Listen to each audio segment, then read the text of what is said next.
तो आप सोचेंगे एफएमसीजी होता क्या है। एफएमसीजी का मतलब होता है फास्ट मूविंग कंज्यूमर गुड्स, या फिर इसे ऐसा कहें कि वो प्रोडक्ट जो आप अपने डेली लाइफ में यूज करते हैं और उनका कॉस्ट भी ज्यादा नहीं होता। जी हाँ, डाबर ऐसे ही प्रोडक्ट बनाती है। लेकिन क्या आप जानते हैं इसकी शुरुआत कहां से हुई?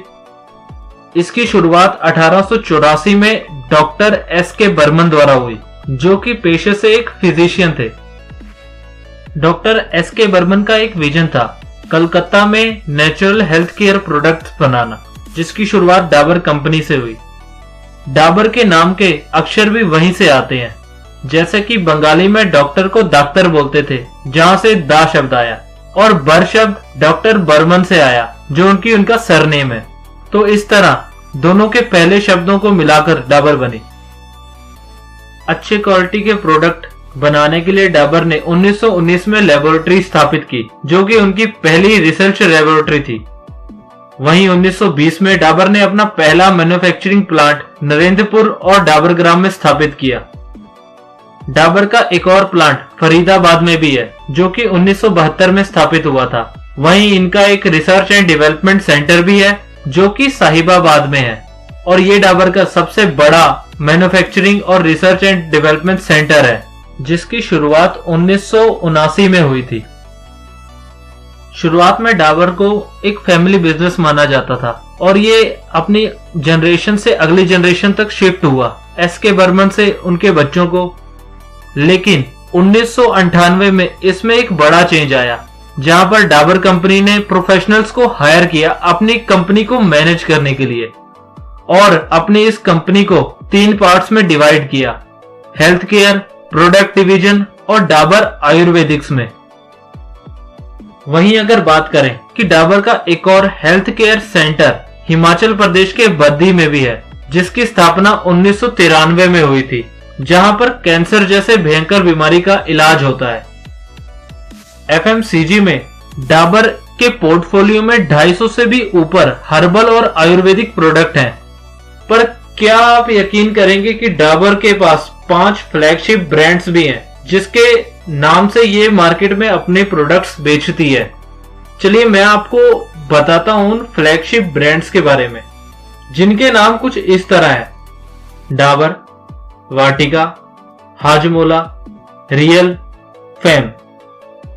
डाबर ब्रांड जिसके अंडर हेल्थ केयर प्रोडक्ट्स आते हैं, वहीं वाटिका के अंदर पर्सनल केयर प्रोडक्ट्स आते हैं, जैसे कि तेल, शैम्पू, इस तरह की चीजें। हाजमोला जो कि एक डाइजेस्टिव फूड ब्रांड है, जिसमें डाइजेस्टिव हेल्थ से रिलेटेड प्रोडक्ट्स आते हैं। वहीं रियल जो कि एक जूस ब्रांड है, वो इसी तरह के फ्रूट जूस और बेवरेज लेकर के आता रहता है। वहीं डाबर का एक और फ्लैगशिप ब्रांड है, जिसका नाम है फेम, किन प्रोडक्ट्स की कैटेगरी में आती है। क्या आप भी डाबर के प्रोडक्ट यूज करते हैं? अगर करते हैं तो हमें कमेंट सेक्शन में बताइए कौन सा और किस लिए। दोस्तों, जैसा कि आप जानते हैं कि कोई भी कंपनी बड़ी तब बनती है जब वो और सारी कंपनीज को खरीदती है और अपने में मर्ज करती है। तो डाबर भी इसी बिजनेस मॉडल पे आगे बढ़ी है। उन्होंने काफी कंपनीज को खरीदा है, जिसमें 2005 में बलसारा हाइजीन और होम प्रोडक्ट बिजनेस को खरीदा था। वहीं 2007 में H&B स्टोर्स को खरीदा था, जो कि एक रिटेल बिजनेस था। 2008 में इसने फेम केयर प्रोडक्ट्स को खरीदा, जिसके अंडर फेम फ्लैगशिप ब्रांड आता है, जो कि women health care, skin products, इस तरह की चीजें बनाता है। वहीं 2010 में डाबर अपने पैर इंटरनेशनल मार्केट में फैलाने लगा, जहां पर उसने कुछ कंपनियों को खरीदा, जिनके नाम ये है: होबी कॉस्मेटिक, जो कि तुर्की की सबसे बड़ी कॉस्मेटिक कंपनी है, जिसे डाबर ने $69 मिलियन में खरीदा। वहीं नमस्ते लैब यूएसए की कंपनी है, जिसे डाबर ने $100 मिलियन में खरीदा। और यही नहीं, 2011 में डाबर ने अजंता फार्मा को खरीदा, जिससे उनके अंडर 30 से भी ऊपर सब ब्रांड्स आ गए। डाबर एक $1 बिलियन कंपनी है, ये आप और मैं हम सब जानते हैं। पर क्या आप जानते हैं डाबर के प्रोडक्ट अकेले अपनी दम पर अपने कॉम्पिटिटर्स को चैलेंज करते हुए 100 करोड़, हजार करोड़ रुपए कमाते हैं?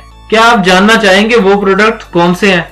चलिए मैं आपको बताता हूं। 2009 में डाबर रेड पेस्ट जिसने बिलियन रुपीस मार्क को पार किया। वहीं 2015 में ब्रांड रियल वाटिका आंवला इसने 1000 करोड़ रुपए जुटाए। 2016 में डाबर गुलाबरी और लाल दंत मंजन इसने 100 करोड़ का कारोबार किया। पर यही नहीं, डाबर इंटरनेशनल मार्केट में 120 कंट्री में ऑपरेट करती है, जो कि है middle east, Africa, USA, Europe और रशिया। और अपने कुल रेवेन्यू का 30% ये उन्हीं देशों से कमाती है। शुरुआत में डाबर एक फैमिली बिजनेस था, जो धीरे धीरे चेंज होता होता प्रोफेशनल कॉर्पोरेट कारोबार में बदल गया। और इसके मौजूदा सीईओ हैं सुनील दुग्गल, जो कि 2002 से अभी तक इस कंपनी के साथ जुड़े हुए हैं। डाबर एक $1 बिलियन कंपनी है, पर इसने फर्स्ट टाइम अपना 1000 करोड़ का रेवेन्यू या कहें कि टर्नओवर सन 2000 में ही पार कर लिया था। वहीं 2006 में इसकी मार्केट वैल्यू $2 बिलियन से भी ज्यादा हो गई।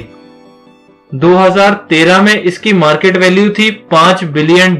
वहीं इसके नेट सेल 5283 करोड़ रुपए हैं, जो कि इसको $1 बिलियन कंपनी बनाती है। और यही नहीं, डाबर के प्रोडक्ट इंडिया के और बाकी देशों के कोने कोने तक फैले हुए हैं, और इन्हें वैसा करने में रिटेलर आउटलेट्स बहुत ही हेल्प करते हैं। और इनके टोटल 6 मिलियन रिटेल आउटलेट्स हैं, जो कि अलग अलग देशों में फैले हुए हैं। डाबर अपने प्रोडक्ट ऑनलाइन और ऑफलाइन दोनों तरीके से बेचती है, और इनके कुछ कंपनीज भी हैं, सब्सिडरीज कंपनी भी हैं, जो इनके प्रोडक्ट्स बेचती है, जिसमें न्यू यू, नमस्ते और हॉबी आती हैं, जो कि ऑनलाइन और ऑफलाइन दोनों तरीके से इनके प्रोडक्ट और बाकी लोगों तक पहुंचाती है। अगर डाबर के रेवेन्यू की बात करें तो 7680 करोड़ रुपए इसका 2017 का रेवेन्यू था। वहीं इसकी मार्केट कैपिटलाइजेशन 48,000 करोड़ से भी ऊपर है। डाबर एक $1 बिलियन कंपनी है, पर इसे यह मुकाम हासिल करने में 133 साल का टाइम लग गया। सन 1884 से अभी तक एक छोटे से फिजिशियन डॉक्टर एस.के. बर्मन से शुरू हुई इस कंपनी को आज 133 साल हो गए हैं, और ये इंडिया की टॉप एफएमसीजी कंपनी में शुमार है। आप भी इसी तरह के मुकाम को हासिल कर सकते हैं, बस जरूरत है तो एक विजन की,